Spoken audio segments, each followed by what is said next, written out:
Good morning everyone. Myself Ravindra Punia, PGT Chemistry, Suraj School, Bhiwadi. In today's video, we will start chapter number 4th of class 11th. The name of this chapter is Chemical Bonding and Molecular Structure. It's a very important topic because ये जो topic है Chemical Bonding and Molecular Structure, ये आपको 2 साल बहुत ज़्यादा काम आने वाला है 11th में 12th में, प्लस जो आपके जेई नीट के एग्ज़ाम होंगे उनमें बहुत ज़्यादा वाइटल रोल इस चैप्टर का है। तो बहुत ध्यान से समझें, बिल्कुल बेसिक से स्टार्ट करके मैं अब कर रहा हूँ, तो बहुत ही ध्यान से आप इसको समझें। पहले हम चैप्टर के नेम की बात कर लेते हैं। What is the meaning of chemical bonding and molecular structure. तो सबसे पहली बात आती है केमिकल बॉन्डिंग। तो केमिकल बॉन्डिंग कोई नया टॉपिक है नहीं आपके लिए, 9th-10th में भी आपने बहुत अच्छे से पढ़ा है कि बॉन्डिंग क्या होती है, किस तरीके की बॉन्डिंग होती है, covalent bond, ionic bond, coordinate bond, ये क्या होते हैं। और अगर हमारे पास मॉलिक्यूल या कंपाउंड आ जाता है, बन जाता है, उसके बाद उसका स्ट्रक्चर कैसा होता है, ये टॉपिक हमने 9th और 10th में कभी नहीं टच किया, कभी नहीं पढ़ा। आप लोगों को अभी तक किसी भी केमिकल कंपाउंड का स्ट्रक्चर नहीं पता है। तो इसका मतलब ये हमारे लिए बिल्कुल फ्रेश टॉपिक होने वाला है, मॉलिक्यूलर स्ट्रक्चर। लिंक करके पढ़ते हैं 9th और 10th चैप्टर से स्टार्ट करते हुए कि वहाँ क्या पढ़ा था और अब प्लस क्या करना है। तो अगर मैं मॉलिक्यूलर स्ट्रक्चर केमिकल बॉन्डिंग को लिंक करके पढ़ें तो मॉलिक्यूलर स्ट्रक्चर, तो जैसे आपको कोई भी मॉलिक्यूल बता देते हैं H2O, CO2, SO2, H2S, बहुत सारे एग्जांपल हैं अपने पास।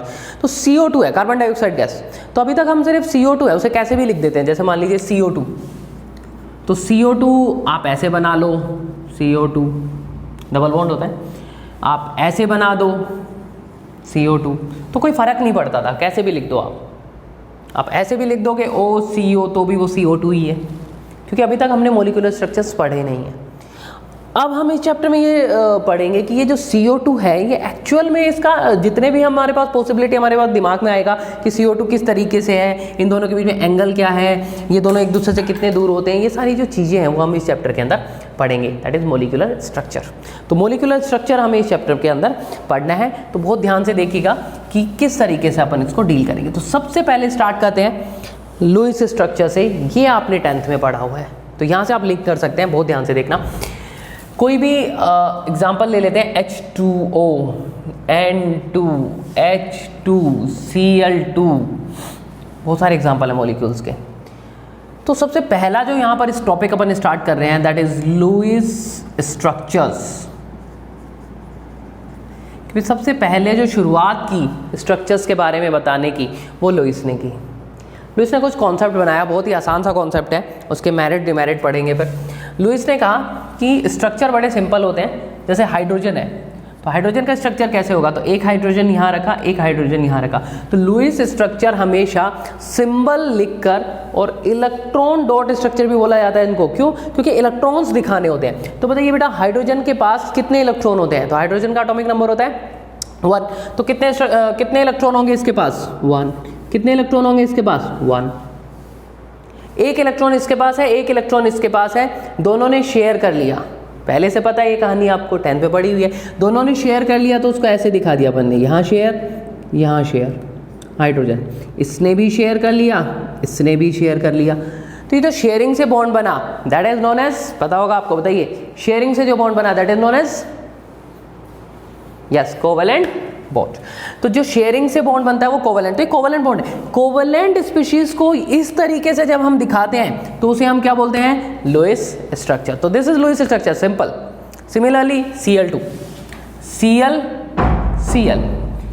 Cl के आउटर मोस्ट में 7 इलेक्ट्रॉन होते हैं, 1 2 3 4 5 6 7, 1 2 3 4 5 6 7। देखिए लुईस स्ट्रक्चर की अगर मैं बात करूं, ये बहुत ज़्यादा इंपॉर्टेंट नहीं है, इसलिए बहुत ध्यान से इसको समझिए जल्दी से, क्योंकि ये 9th-10th में हो चुका है कवर। तो जल्दी बात करते हैं। लुईस स्ट्रक्चर में बेसिकली करना क्या होता है, सिंबल लिखा, सिंबल लिखने के बाद आउटर मोस्ट में कितने इलेक्ट्रॉन है, आउटर मोस्ट शेल में कितने इलेक्ट्रॉन है, उतनी डॉट बनानी है। तो क्लोरीन का जो एटॉमिक नंबर जो कन्फिग्रेशन है वो 287 है, तो आउटर मोस्ट में कितने हैं 7, 17 इसका एटॉमिक नंबर है, तो 7 डॉट बना दी। दूसरा क्लोरीन 7 डॉट बना दी। अब क्लोरीन स्टेबल कब होता है, या कोई भी कंपाउंड हाइड्रोजन हीलियम को छोड़कर कब स्टेबल होता है, जब आउटर मोस्ट में 8 इलेक्ट्रॉन हो। तो यहाँ पर इसे भी एक की ज़रूरत है, इसे भी एक की ज़रूरत है, तो एक इलेक्ट्रॉन इसने रखा, एक इलेक्ट्रॉन इसने रखा, और अब क्या कर लेंगे, शेयरिंग। तो ये जो बॉन्ड बना वो कौन सा बॉन्ड बना बेटा, कोवेलेंट बॉन्ड। कौन सा बॉन्ड बन गया ये? Covalent bond. तो दिस इज लुईस रिप्रेजेंटेशन, या इसी को दूसरा नाम क्या दिया जाता है बेटा? Electron dot structure. तो this is electron dot structure. अगर हम एनसीईआरटी बुक को खोलेंगे, एनसीईआरटी बुक चैप्टर नंबर 4, तो एनसीईआरटी बुक की जब हम स्टार्ट करेंगे उसे पढ़ना, तो हमें ये टॉपिक सबसे पहले ही मिल जाएगा, लुईस स्ट्रक्चर या इलेक्ट्रॉन डॉट स्ट्रक्चर। उसको आप रीड करें, समझें उसको। एनसीईआरटी बुक बहुत ज़्यादा वाइटल होती है, बहुत ज़्यादा इंपॉर्टेंट होती है, ध्यान रखें। एनसीईआरटी की हमें एक एक लाइन पढ़नी है।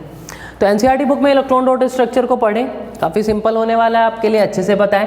और उसके बाद एक होमवर्क ले लें आप, जैसे मान लीजिए CO2, H2O, H2S, NH3 और कुछ आयंस का दे देता हूँ, NH4+, OH-, ये आपके लिए होमवर्क हो गया कि ये जो इलेक्ट्रॉन डॉट स्ट्रक्चर है वो आपको इनके लिए बनाना है। CO2H, इनमें से कोई एक और करके दिखा देता हूँ, जैसे मान लीजिए अमोनिया मैं बनाकर दिखा देता हूँ एक बार और, तो एक और देख लें आप। बाकी जो 3 और 2 5 बच गए, ये आपके लिए होमवर्क हो जाएगा। अमोनिया कैसे बनाएंगे? नाइट्रोजन लिखा, नाइट्रोजन के आउटर मोस्ट में इलेक्ट्रॉन कितने होते हैं? 5, 1 2 3 4 5 बना दिया। उसके बाद कितने हाइड्रोजन है? 3। तो किसी भी तरफ हाइड्रोजन, देखिए लुईस स्ट्रक्चर एंगल नहीं बताता, डायरेक्शन नहीं बताता। ये नहीं बताएगा कि हाइड्रोजन ऊपर लिखें या नीचे लिखें, लेफ्ट में लिखें या राइट में लिखें, नहीं। हाइड्रोजन आप कहीं पर भी लिख सकते हैं लुईस स्ट्रक्चर में। आगे हमारे पास रेस्ट्रिक्शंस आएंगी कि हाइड्रोजन को हमें इधर लिखना है उधर, अभी कोई रेस्ट्रिक्शन नहीं है। 3 हाइड्रोजन जहां मर्जी आप लिखें। तो एक हाइड्रोजन मान लीजिए मैं यहाँ लिख देता हूँ, एक हाइड्रोजन ऊपर लिख देता हूँ, एक हाइड्रोजन हम राइट हैंड साइड लिख देते हैं। तो यहाँ पर अब हाइड्रोजन का एक इलेक्ट्रॉन, एक काम करते हैं, हाइड्रोजन का जो इलेक्ट्रॉन है उसको क्रॉस से दिखा देते हैं। तो ये हाइड्रोजन, ये नाइट्रोजन, ये नाइट्रोजन का इलेक्ट्रॉन, या हाइड्रोजन का इलेक्ट्रॉन, ये नाइट्रोजन का इलेक्ट्रॉन और ये हाइड्रोजन का इलेक्ट्रॉन। तो नाइट्रोजन के 1 2 3, तो 4 और 5 2 इलेक्ट्रॉन इसके पास रह गए, जिसका कोई यूज अभी नहीं हुआ। या हाइड्रोजन ने शेयर कर लिया 1 2 3, और ये नाइट्रोजन ने शेयर कर लिया। नाइट्रोजन के पास कितने इलेक्ट्रॉन हो गए? 8। हाइड्रोजन के पास कितने हो गए? 2। दोनों ही क्या हो गए? स्टेबल हो गए। तो इस तरीके से नाइट्रोजन का सिंबल ये हो गया, नाइट्रोजन का लुईस स्ट्रक्चर या फिर इलेक्ट्रॉन डॉट स्ट्रक्चर ये हो गया।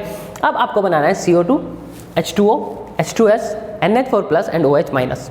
तो यहाँ से आप लुईस स्ट्रक्चर को कंप्लीट करते हैं। इसके बाद नेक्स्ट जो वीडियो होगी उसके अंदर बहुत इंपॉर्टेंट थियरीज पढ़ेंगे कि मोलिकुलर स्ट्रक्चर्स को हमें क्लास 11 में किस तरीके से समझना है, किस तरीके से देखना है। तो उसके अंदर हमारे पास जो नेक्स्ट टॉपिक आएगा, अगर कोई पहले से उसको रीड आउट करना चाहे, तो जो नेक्स्ट टॉपिक आएगा वो आएगा valence shell electron pair repulsion theory, जिसे हम शॉर्ट फॉर्म में वेस्पर थ्योरी कहते हैं। तो वेस्पर थ्योरी से हम स्टार्ट करेंगे और इसकी लिमिटेशंस पढ़ेंगे कि इससे क्या हमें प्रॉब्लम है, क्या चीज़ें हमें नहीं पता पा रही, ताकि जिस बेसिस पर हम नेक्स्ट थ्योरी पर पहुँचे। तो बहुत ध्यान से देखें, होमवर्क ज़रूर करें। एंड अगर केमिकल बॉन्डिंग की बात करें तो आप 9th और क्लास 10th का चैप्टर भी रिवाइज कर सकते हैं, कार्बन एनर्जी कंपाउंड। वहाँ पर केमिकल बॉन्डिंग का थोड़ा बहुत समझाया हुआ है कि भाई आयनिक बॉन्ड क्या होते हैं, कोवेलेंट बॉन्ड क्या होते हैं। थोड़ा सा उसको भी रिवाइज कर लें तो आपको बहुत आसानी होगी इस चैप्टर को समझने के लिए। बाकी मैं तो करवाऊंगा ही आपको बिल्कुल बेसिक से, जब हम केमिकल बॉन्डिंग की बात करेंगे। फिलहाल हमने मोलिकुलर स्ट्रक्चर की पहली थ्योरी पढ़ी है, जिसे हम कहते हैं लुईस स्ट्रक्चर।